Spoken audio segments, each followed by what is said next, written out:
다음에 이제 고분자 공학과, 그죠? 플라스틱 고분자예요. 그래서 다 여러 가지 학과들이 있었어요. 소재 관련되어 있는 학과들인데도 불구하고 금속공학과, 세라믹공학과, 고분자공학과가 다 따로따로 되어 있다가 어느 순간부터 이 재료에 대한 공부를 학문 공부 다 동일한 건데 같이 하자 해서 학부를 만들고 또 동일 학과를 만들면서 신소재공학과라는 이름으로 주로 이제 뭐 한 8, 90년대쯤에 이제 합치기 시작했죠. 좀 늦은 학교는 거의 2000년대에 합쳐진 학교거든요. 그래서 여러분들이 신소재다 그러면은 그 예전 방식으로 생각을 했을 때 특히 이제 여러분들 그 부모님이나 아니면 신신분들한테 설명드릴 때는 예전에 있던 금속공학과, 세라믹공학과, 고분자공학과 이런 소재 관련되어 있는 것들이 합쳐진 과입니다라고 말씀드립니다. 그러면 여기 써있다시피 첨단 산업 발전 뭐 이렇게 좋은 말들 다 써있거든요. 근데 아마 어느 과를 가도 학과 설명에는 멋있는 표현들이 다 써있을 거예요. 공부하는 사람. 근데 한번 여러분들 그냥 좀 쉽게 여기 써있는 아주 복잡한 이런 단어들 보기 전에 쉽게 한번 생각을 해봅시다. 특히 우리나라 대한민국 산업에서 큰 주축을 차지하고 있는 산업이 뭘 것 같아요? 주로 반도체, 그죠?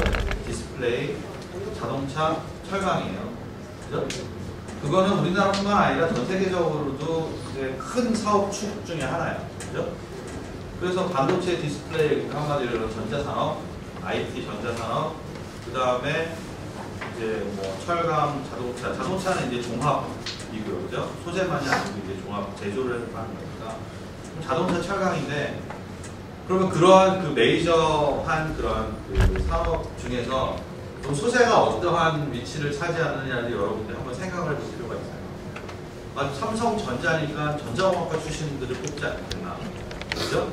현대자동차니까 기계공학과 출신을 뽑지 않겠나. 예를 들어서 그냥 아주 단순하게 생각을 할 수 있어요. LG화학이니까 화학공학과나 화학과 출신들을 뽑지 않겠냐. 그러면 어느 회사에서도 소재라는 단어가 물론 있죠. 무슨 소재라는 회사. 그럼 그런 소재 회사에서만 신소재공학과 출신을 필요로 하느냐라고 생각을 하면 잘못된 생각이라 해요. 자, 한번 간단하게 생각을 해보면 그 인류 역사에서 인간이 그 역사책에 보면은 우리 뭘로 나누죠? 구석기, 신석기, 청동, 그 다음에 뭐 철기시대 나오잖아요. 재밌는 얘기지만 그 인류의 역사와 문명을 나눈 것도 사실은 인간이 사용한 소재랑 연관이 있어요. 실제로. 지금은 철기시대 이후는 무슨 시대? 저도 잘 몰라요. 다음 나누는 얘기예요. 소재 측면에서 한번 얘기를 해봅시다. 그러면 철기시대 이후에 철기시대가 대충 한 서기 한 500년, 600년쯤 끝날 거야. 기원전 1200년. 그러면 그 이후에 철은 지금도 사용해요. 그죠? 그럼 그 이후에 인간의 삶을 좀 다르게 만든 소재가 또 뭐가 있을까요? 플라스틱이 있어요. 그죠? 플라스틱.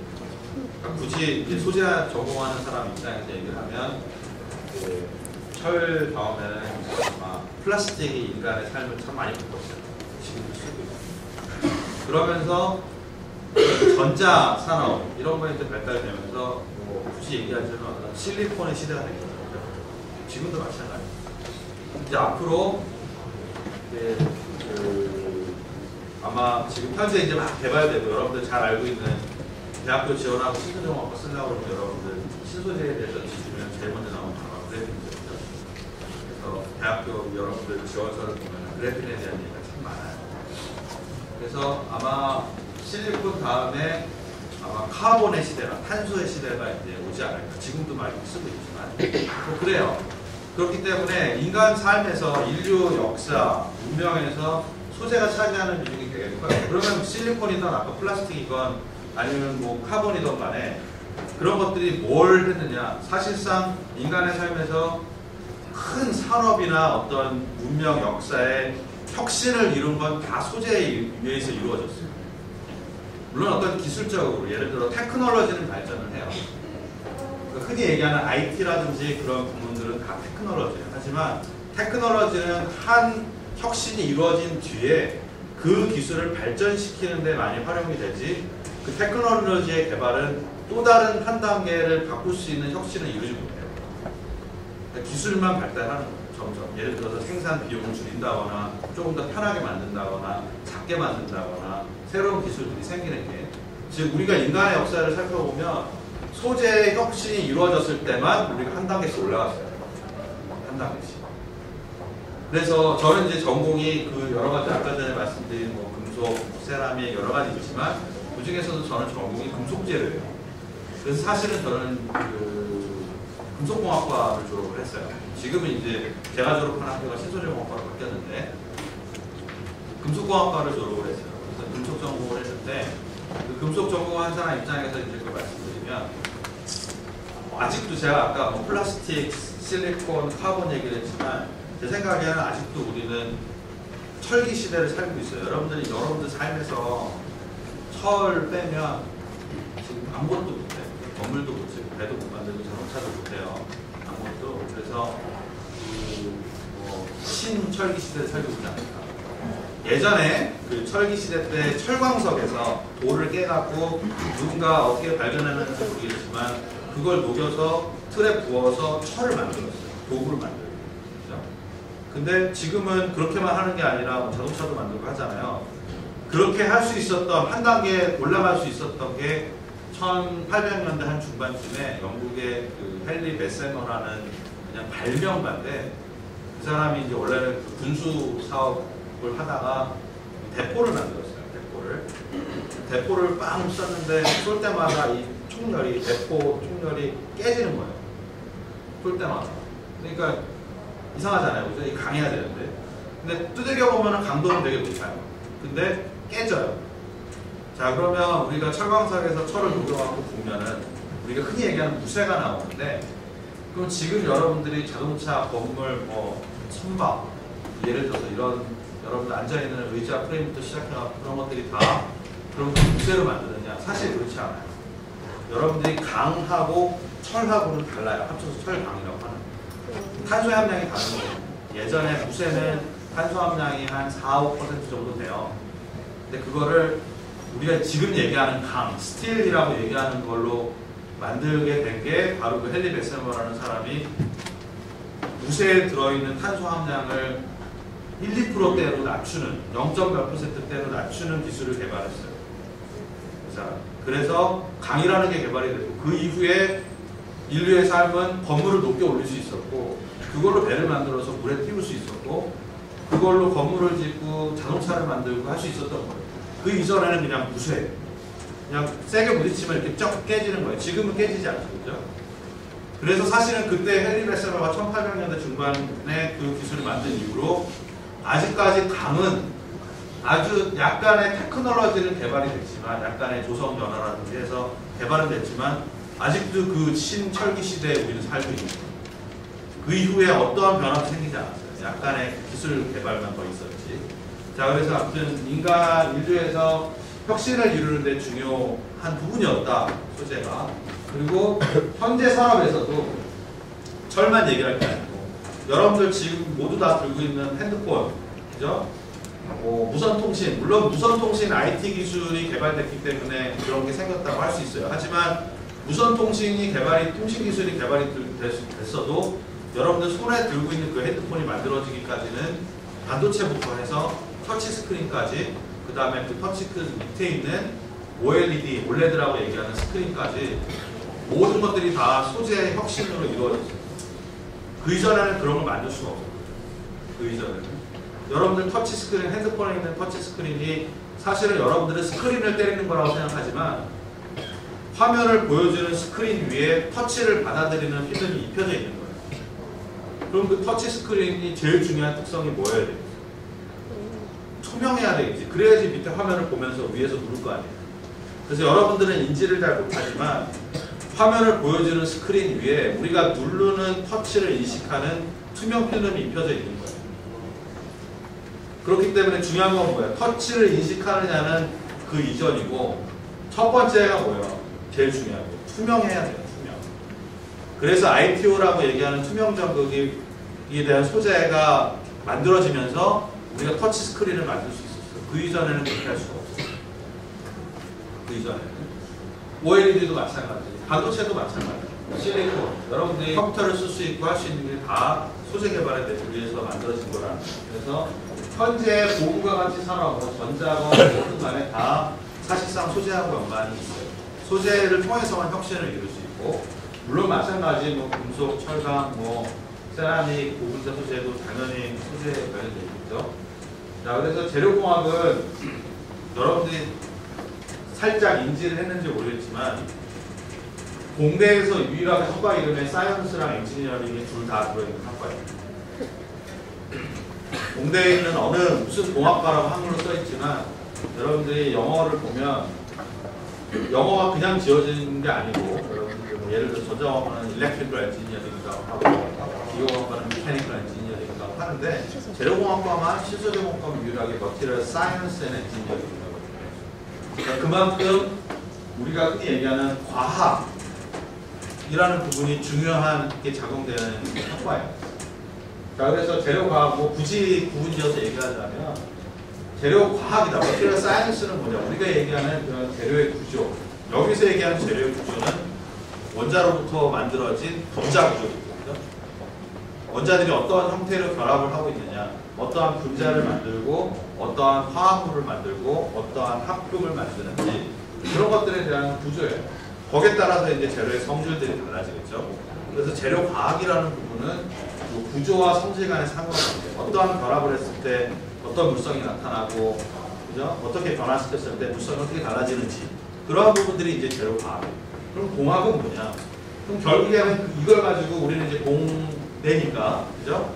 이거를 현실적으로 우리가 인간의 삶에 어떻게 영향을 줄 수 있는 소재, 부품, 뭐 어떤 이런 형태로 이제 만들어내기 위해서 우리가 생각해야 될 부분이 이 두 가지 상관관계를 근거로 해서 이 재료를, 이 물성을 나타내기 위해서 어떻게 가공, 제조할 건지, 프로세싱이죠, 그죠?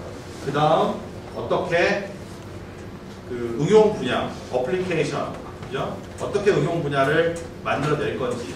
그래서 이 스트럭처 프로퍼티의 관계를 근거로 해서 어플리케이션과 프로세싱까지 연결한 게 공학이에요. 이때는 어플리케이션이 나오니까 그 뭐 시장성도 고려해야 되고, 그죠? 생산, 프로세싱 같은 경우에는 생산 비용도 생각을 해야 돼요. 물론 저희가 비용적인 측면을 뭐 학과에서 다루지는 않아요. 하지만 전체적으로 그런 그 내용을 기반으로 해서 공부하는 게 재료과학과 공학이에요. 그래서 굳이 얘기하면 우리는 재료과학과 공학 이렇게 얘기를 하는 게 맞아요. 그럼 여기 간단한 예제로 이렇게 그냥 이게 나와 있는데, 이건 아마 재료과학적인 측면에서 얘기를 하는 건데, 하나는 투명하고 하나는 약간 뒤에 슬쩍 비치죠, 글씨가. 여기는 전혀 안 보여요. 이 세 가지가 정확하게 같은 소재예요. 조성 차이 하나 전혀 없는 정확하게 같은 소재예요. 근데 광학적인 특성이 완전 다르죠. 그죠? 이거는 이 소재를 어떻게 프로세스 했느냐, 어떠한 구조를 만들어서 어떻게 프로세스를 했느냐에 따라서 프로퍼티, 여기 이 중에서 이제 옵티컬 프로퍼티가 되겠죠. 이런 게 달라져요.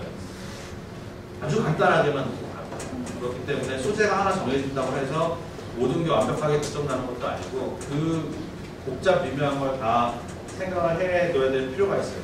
그 네 가지를 다 연결해서 우리가 얘기하는 게 이 머티리얼 사이언스, 즉 재료공학 4면체라고 얘기하는 머티리얼 사이언스 앤 엔지니어링 테트라히드론이라고 얘기하는 이 4면체 그게 있어요. 즉 이 4면체를 그린 이유는 그냥 네 가지가 상호 연관되어 있다라는 의미보다는, 그랬으면 그냥 이렇게 동그랗게 그렸겠죠, 그죠?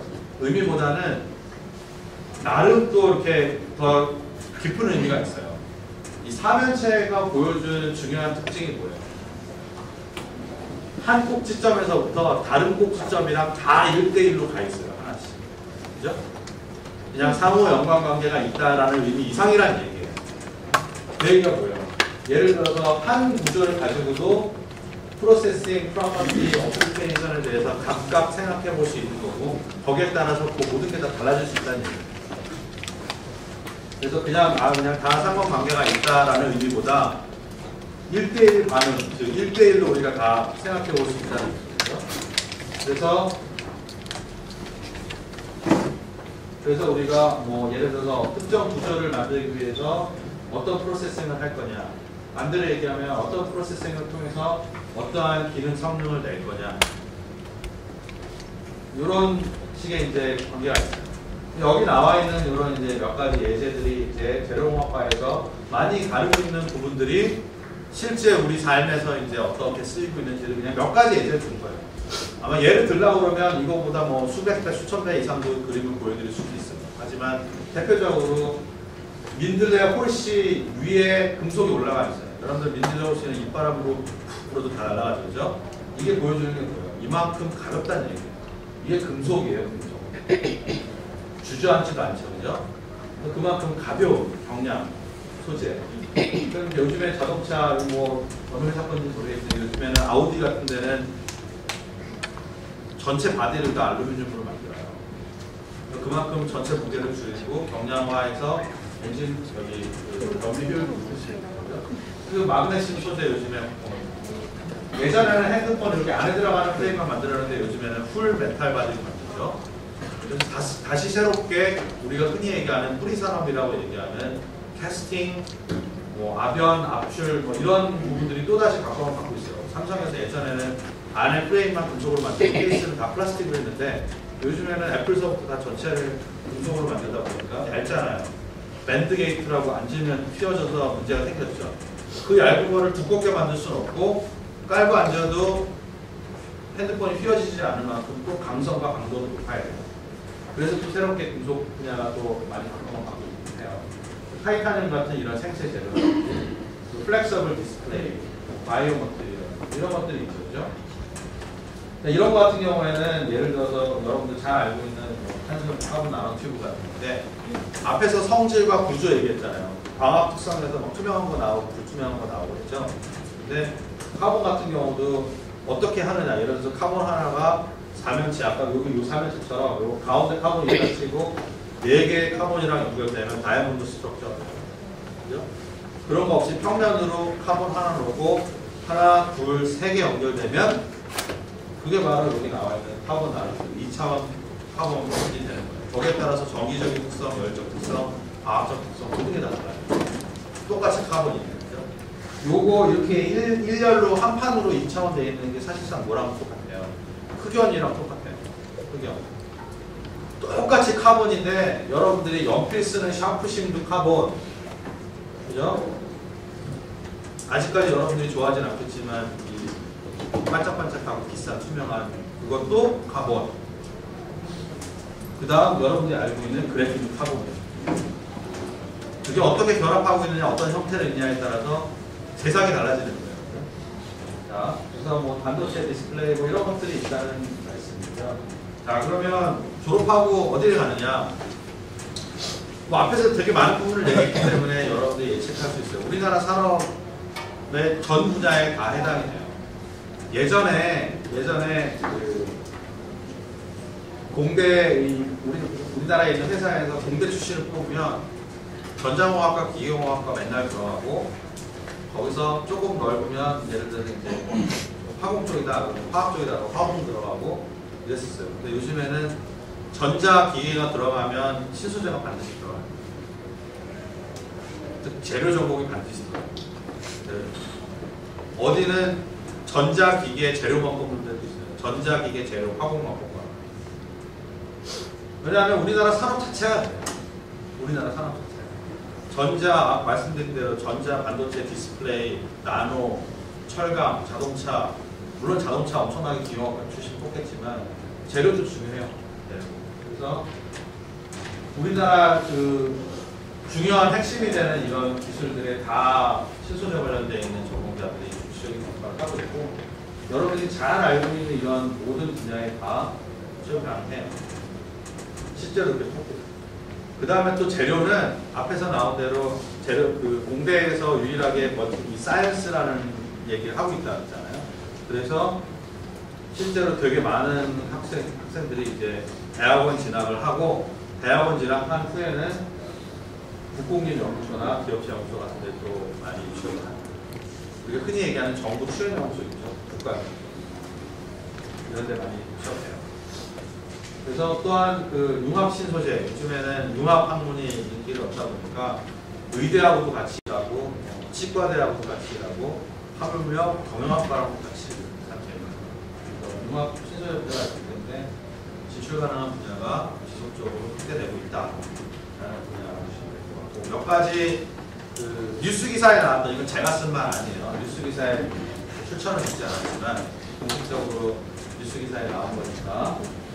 자, 현대자동차가 신소재에 1조 원을 투자한다고 합니다. 일자리가 2만여 개 창출된다고 하는데, 자동차용 핵심 소재인 수강, 그죠? 흔히 얘기하는 그런 고장력 강판이니 초고장력 강판이니 새로운 소재를 썼니 이런 얘기를 하잖아요, 그죠? 엔진 같은 경우에는 지금 현대자동차에서 누 엔진인가를 쓰는데, 그냥 들리는 얘기로는 가솔린 엔진으로 개발할 수 있는 끝까지 갔다라는 얘기를 하거든요. 더 이상 만들 엔진이 없다, 더 이상 갈 수 있는 방향이 없다고 그러죠. 하지만 소재는 다르죠. 자동차를 종이로 만들 수도 없고, 분명히 묵직하고 강한 소재로 만들어야 되는데 계속해서 연료 효율을 좋게 하라고 해요. 배터리를 써도 무거우면 효율이 떨어져요. 전기자동차는. 결국에는 경량. 그 다음에 철 분말. 여러분들이 잘 모르겠지만 이 분말 야금이라고 해서 분말 같은 거 이렇게 통 찍어서 막 부품 만들고 하는 거 있잖아요. 우리나라에서 만들고 있는, 사용하고 있는 철 분말의 99.9%나 100%를 한 군데서 수입해요. 그것도 한 회사에서. 그러니까 수입 그 비중이 너무나 높아요. 그래서 현대자동차에서 이쪽에 손을 대기 시작했어요. 공장도 만들고, 이 뉴스가 나온 이후에도 또 만들고 있어요. 그래서 2만여 개 일자리 창출 효과 기대한다고 하고, 이렇게 나온다고 해요. 뭐 저기 지금 녹화되고 있는 건가요? 제가 개인적으로 이렇게 연구를 하면서 현대자동차에 있는 임원분들이랑 얘기를 하면 그쪽에서 가장 많이 인력을 확충하고 싶어하는 분야가 소재예요.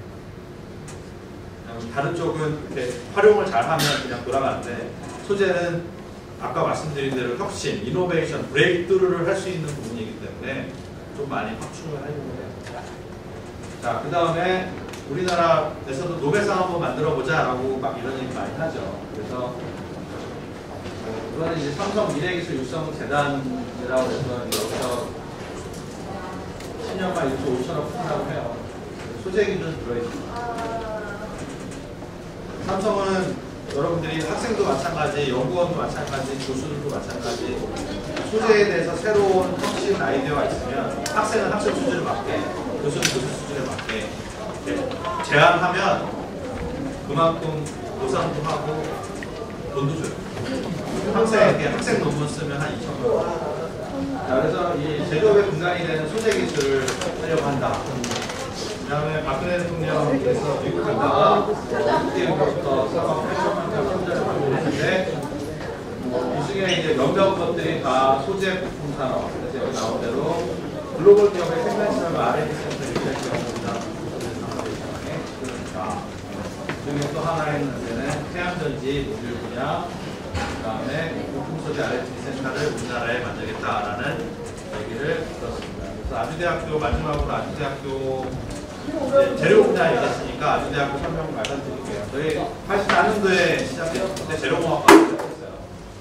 그 다음에 이제 학부 구조의 인기로 인해서 기계산업공학부로 소속됐다가 하고 시설공학부로 소속됐다가 지금 다시 신소재공학과 체제로 전환됐습니다.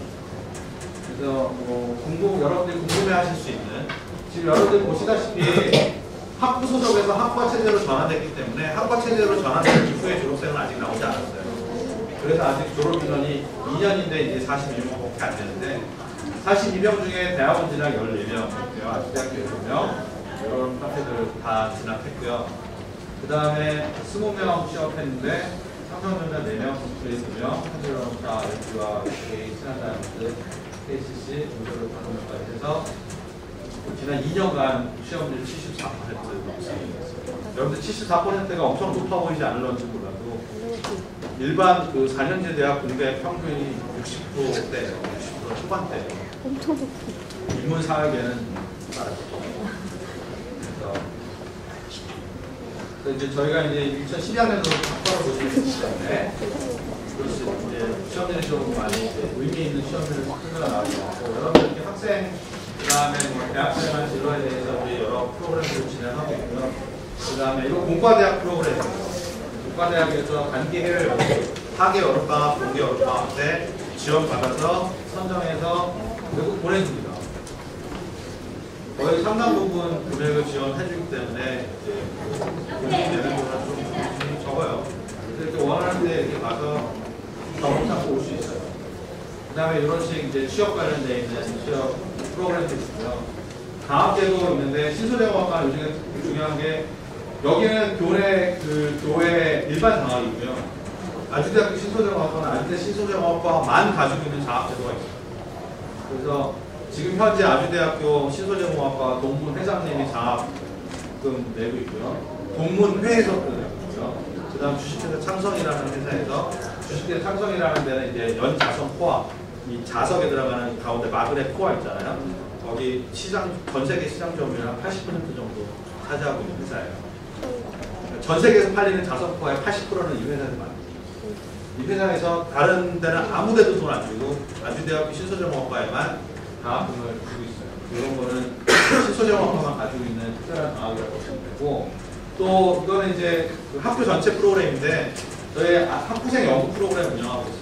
언더그레이드 리서치라고 해서 6월 프로그램인데 학부생들이 그 2학년, 3학년, 4학년 이럴 때 그 실제 대학원, 그 교수님 대학원 연구실에 참여를 해서 실제 그 연구 경험을 쌓는 거예요. 요즘에 여러분들 2015년도 하반기서부터 삼성에서 그 실무 중심 본다고 했잖아요. 그죠? SSAT 직무적성 검사 보는 자격 자체를 전공 적합성으로 먼저 판단을 하겠다는 얘기예요. 여러분들이 그냥 공부한 것보다 이런 연구 경험이 있을 때 더 많은 그런 경쟁력을 줄 수 있다라고 생각을 합니다. 그래서 있었고요. 이게 그 전대 2013년도에 제가 지도한 학생들이 학교 공과대학 최우수팀으로 선정이 돼서 전원 다 미국 학회를 참석했어요. 비용을 다 저희가 받아서 지원받아서. 그래서 그 당시에 이 3명 학생 조원이 국내학술대회에서 발표하고 국제학술대회 고교대에서 발표하고 국제학술지에도 논문을 게재했어요.